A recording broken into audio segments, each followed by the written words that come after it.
เด็ดอันนี้พี่น้องไปปลูกไว้กินให้นะอียังก็ลืมเลยกันจอง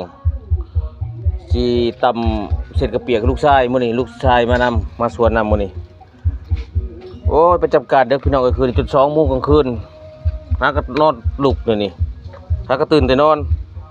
ลูกชายจะกินตำกระเปียกมาเก็บกันจองที่ว่าปลูกไว้หั่นน่ะงามแท้สุดยอดเลยพี่น้องมื้อนี้ลำบัวมีแต่ยอดงาม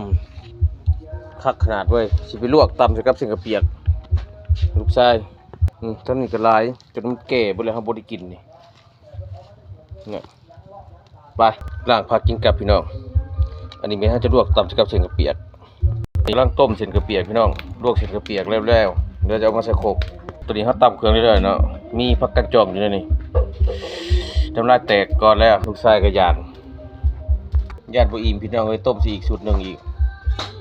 ลูกชายกินเครื่องนึงก็เบิดเลยนี่แซ่บโลดพี่น้องมาเด้ออยู่สวนเพิ่นนี่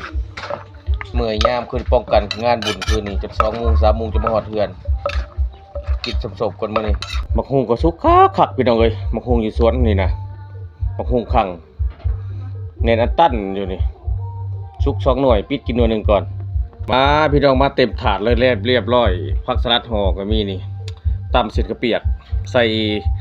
ดอกกันจองผักกันจองแซ่บบ่แซ่บ